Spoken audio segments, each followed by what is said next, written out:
বিসমিল্লাহিররহমানিররহিম। এক মুসলমান অন্য মুসলমানের উপর ৬টি হক আছে। হাদিস ৪৩০৪। হযরত আবু হুরায়রা রাদিয়াল্লাহু আনহু হতে বর্ণিত আছে, তিনি বলেন, রাসূল সাল্লাল্লাহু আলাইহি ওয়াসাল্লাম বলেছেন, এক মুসলমানের উপর অপর মুসলমানের ৬টি হক। যখন সে রোগে আক্রান্ত হয় তখন তার সেবা শুশ্রূষা করবে। সে মৃত্যুবরণ করলে তার জানাজা দাফন কাফনে উপস্থিত থাকবে। দাওয়াত করলে দাওয়াত গ্রহণ করবে। সাক্ষাৎ হলে তাকে সালাম করবে। হাসি দিলে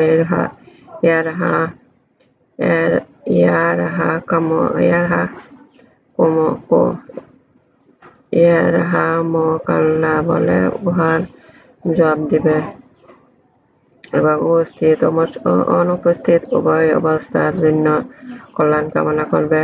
খন্দকার বলেন, আমি হাদিসটি বুখারী মুসলিমের মধ্যে পাই নাই, এমনকি হুমায়দী কিতাবে পাইনি। অবশ্য জামেউল আসলে হাদিসটি ইমাম নাসাই বরাত দিয়ে বর্ণনা করেছেন। ঈমান ছাড়া বেহেশতে প্রবেশ করতে পারবে না। হাদিস ৪৩০৫। হযরত আবু হুরায়রা রাদিয়াল্লাহু আনহু থেকে বর্ণিত, তিনি বলেন, রাসূল সাল্লাল্লাহু আলাইহি ওয়াসাল্লাম বলেছেন, তোমরা বেহেশতে প্রবেশ করতে পারবে না যতক্ষণ না তোমরা ঈমান গ্রহণ করবে। তোমরা ঈমানদার গণ্য হবে না যতক্ষণ না তোমরা পরস্পর ভালোবাসবে। আমি কি তোমাদেরকে এমন কথা বলে দিব না যা করলে তোমাদের পারস্পরিক ভালোবাসা বৃদ্ধি পাবে? অবশ্যই বলবো, তা হলো তোমরা পরস্পরের মধ্যে সালামের প্রচলন করবে। মুসলিম। আরোহী ব্যক্তি পায়ে হেঁটে চলা ব্যক্তিকে সালাম দেবে। হাদিস ৪৩০৬। হযরত আবু হুরায়রা রাদিয়াল্লাহু আনহু থেকে বর্ণিত, তিনি বলেন, রাসূল সাল্লাল্লাহু আলাইহি ওয়াসাল্লাম বলেছেন, আরোহী ব্যক্তি পথপথে চলাকালীন উপবিষ্ট ব্যক্তিকে তার কম সংখ্যক অধিক সংখ্যক লোককে সালাম করবে। বুখারী মুসলিম। কম বেশি বয়স্কে সালাম দেবে। হাদিস ৪৩০৭।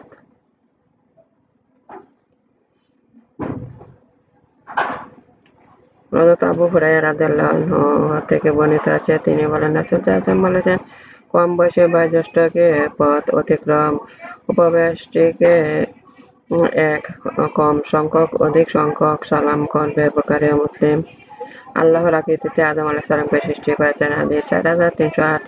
হযরত আবু হুরায়রা রাদিয়াল্লাহু আনহু থেকে বর্ণিত, তিনি বলেন, রাসূল সাল্লাল্লাহু আলাইহি ওয়াসাল্লাম বলেছেন, আল্লাহ তাআলা হযরত আদম আলাইহিস সালামকে তার আকৃতি সৃষ্টি করেছেন। তার উচ্চতা ছিল ৬০ হাত। আর আল্লাহ তাআলা যখন তাকে সৃষ্টি করলেন, বললেন, যাও, অবস্থানরত ফেরেশতাদেরকে সালাম করো। অতঃপর তারা তার সালামের জবাব দেওয়া হবে, তা শ্রবণ করো। উহা হবে তোমার সন্তানদের সালাম।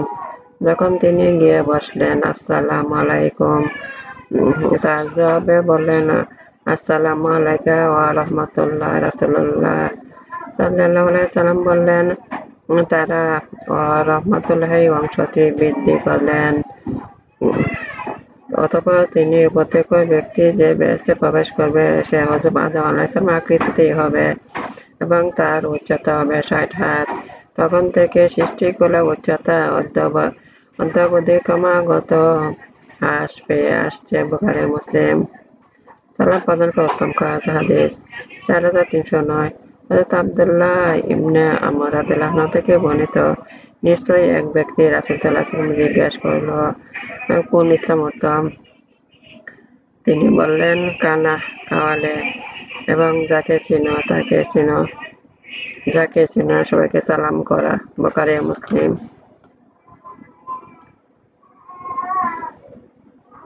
বিধর্মীদের আগে সালাম দেওয়া নিষেধ। হাদিস ৪৩১৩। হযরত আবু হুরায়রা রাদিয়াল্লাহু আনহু থেকে বর্ণিত, তিনি বলেন, রাসূল সাল্লাল্লাহু আলাইহি ওয়াসাল্লাম বলেছেন, তোমরা ইহুদী নাসারাদেরকে আগে সালাম দেবে না। রাস্তায় চলার পথে যখন তারা কারোর সাথে তোমাদের সাক্ষাৎ হয় তখন তাদেরকে রাস্তায় সংকীর্ণ পাশ দিয়ে যাইতে বাধ্য করবে মুসলিম আহলে কিতাব সালাম করলে ও আলাইকুম বলবে। হাদিস 4315 হযরত আনাস রাদিয়াল্লাহু আনহু থেকে বর্ণিত, তিনি বলেন রাসূল বলেছেন, যখন আহলে কিতাব তোমাদেরকে সালাম করে তখন তোমরা জবাবে ওয়া আলাইকুম বলবে। বুখারী ও মুসলিম। আল্লাহ সহনশীলতা পছন্দ করেন। হাদিস 4310 হযরত আয়েশা রাদিয়াল্লাহু আনহা থেকে বর্ণিত, তিনি বলেন, একদল ইহুদী রাসূল সাল্লাল্লাহু আলাইহি ওয়াসাল্লামকে কাছে আসতে অনুমতি চাইল এবং বলল, আসসালামু আলাইকুম। তখন আমি আয়েশা রাদিয়াল্লাহু আনহা সালামের জবাবে বললাম, বসো।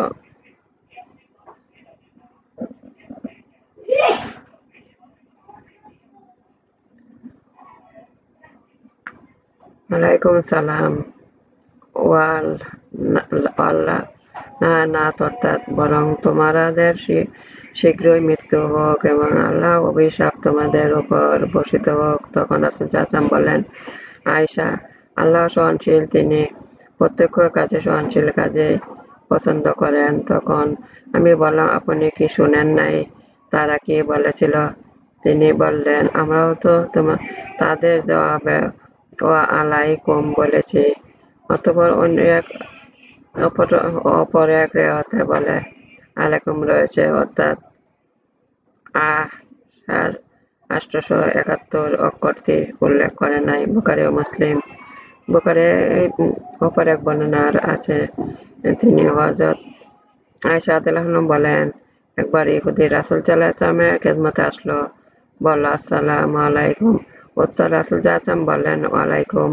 তিনি হযরত আয়েশা রাদিয়াল্লাহু আনহাকে বললেন, আসসালামু আলাইকুম ওয়া লানাকুমুল্লাহ ওয়া গাযিবা আলাইকুম, অর্থ তোমাদের মৃত্যু ঘটুক, তোমাদের উপর আল্লাহর অভিশাপ ও অসন্তুষ্টি বর্ষিত হোক। রাসূল সাল্লাল্লাহু আলাইহি ওয়াসাল্লাম বললেন, হে আয়েশা, থামো, কোমলতা অবলম্বন করো, কঠোরতা পরিহার করো ও অশোভন উক্তি থেকে বেঁচে থাকো। তখন আয়েশা রাদিয়াল্লাহু আনহা বললেন, আপনি কি শোনেন নাই তারা কি বলেছে? তখন রাসূল সাল্লাল্লাহু আলাইহি ওয়াসাল্লাম বললেন, তুমি কি শোনো নাই আমি কি বলেছি?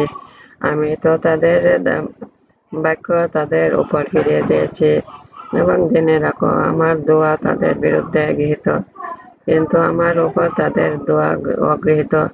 আর মুসলিম শরীফে একথা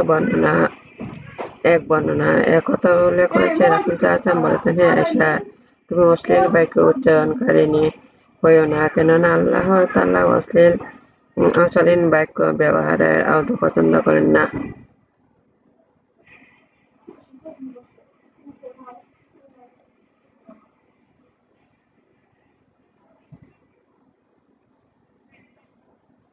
পথ দেখাইয়ে দেওয়া ও রাস্তার হক আদায়। হাদিস 4317 হযরত আবু হুরায়রা রাদিয়াল্লাহু আনহু রাসূল সাল্লাল্লাহু আলাইহি ওয়াসাল্লাম থেকে উক্ত হাদিস বর্ণনা করেন যে, তিনি বলেছেন, এক পথ দেখায়া এবং পথ দেখিয়ে দেয়া রাস্তার হক আদায়। আবু দাউদ। ব্যাখ্যাত তিনি আবু সাঈদ খুদরী বর্ণিত হাদিসের শেষাংশে উল্লেখ করেছেন, মুসলিমের ফরিয়াদ কবুল করা ও রাস্তার হক। হাদিস 4318 হযরত উমর রাদিয়াল্লাহু আনহু রাসূল সাল্লাল্লাহু আলাইহি ওয়াসাল্লাম থেকে রাস্তার হক সম্পর্কে হাদিস বর্ণনা করেন। তিনি ইহাও বলেছেন যে, মুসলিমের ফরিয়াদ শ্রবণ করো আর পথ ভোলা ব্যক্তিকে রাস্তা দেখিয়ে দাও। ইমাম আবু দাউদ। হাদিসটি আবু দাউদ হুরায়রা মিশকাত গ্রন্থে আল্লামা কতি উমরি রাদিয়াল্লাহু আনহু বলেন, উক্ত হাদিসের এ অংশ দুইটি আমি বুখারী ও মুসলিম শরীফের মধ্যে পাইনি। সালাম পূর্ণরূপে আদায় করতে হয়। হাদিস 4320 হযরত ইমরান ইবনে হুসাইন রাদিয়াল্লাহু আনহু থেকে বর্ণিত আছে, নিশ্চয়ই এক ব্যক্তি রাসূল সাল্লাল্লাহু আলাইহি ওয়াসাল্লামের কাছে আসলো, বলল, আসসালামু আলাইকুম। তিনি তার সালামের জবাব দিলেন, তারপর সে বসে পড়ল। তখন রাসূল সাল্লাল্লাহু আলাইহি ওয়াসাল্লাম বললেন, এই লোকটির জন্য 10 নেকি লেখা আছে। অথবা আরেক ব্যক্তি আসলো, বলল আসসালামু আলাইকুম ওয়া রাহমাতুল্লাহ। রাসূল সাল্লাল্লাহু আলাইহি ওয়াসাল্লাম জবাব দিলেন। সে বলল, তখন রাসূল সাল্লাল্লাহু আলাইহি ওয়াসাল্লাম বললেন, এই লোকটির জন্য 20 নেকি লেখা হয়েছে। অথবা আরেক ব্যক্তি আসলো, সে বলল আসসালামু আলাইকুম ওয়া রাহমাতুল্লাহি ওয়া বারাকাতুহু। রাসূল সাল্লাল্লাহু আলাইহি ওয়াসাল্লাম তার সালামের জবাব দিলেন। লোকটি বসে পড়ল। তখন রাসূল সাল্লাল্লাহু আলাইহি ওয়াসাল্লামের লোকটির জন্য 20টি নেকি লেখা হয়েছে। তিরমিজি, আবু দাউদ। আমার নামাজ, আমার উপাসনা, আমার জীবন, আমার মন সব আল্লাহর। আমি আল্লাহর কাছে আত্মসমর্পণ করেছি। হে আমার আমাকে আল্লাহর আনুগত্য পালনের জন্য আনুগত্য বানান, আল্লাহর উপদেশ পালন করার শক্তি দান করুন, দুনিয়া ক্ষেত্রে কল্যাণ দান করুন, দুর্ভিক্ষের অগ্নি হতে আমাদের রক্ষা করুন। হে আমাদের রব, দুনিয়া আঘাতে ফেতনা হতে আমাদের রক্ষা করুন। হে আমাদের রব, দুনিয়া আঘাতে ফেতনা হতে আমাদের রক্ষা করুন। হে আমাদের রব, দুনিয়া আঘাতে ফেতনা হতে আমাদের রক্ষা করুন। হে আমাদের রব, কল্যাণের সাথে আমাদের বের করুন, কল্যাণের সাথে আমাদের দাখিল করুন। আপনার সাহায্য শক্তি আমাদের দান করুন। হে আমাদের রব, গুনাহ দেনা হতে আমাদের রক্ষা করুন। হে আমাদের রব, গুনাহ দেনা হতে আমাদের রক্ষা করুন। হে আমাদের রব, গুনাহ দেনা হতে আমাদের রক্ষা করুন। আমার ভিডিওগুলো আপনার একটু বেশি করে শেয়ার করুন, বেশি করে সাবস্ক্রাইব করুন। পরবর্তী ভিডিও দেখার আমন্ত্রণ রইল।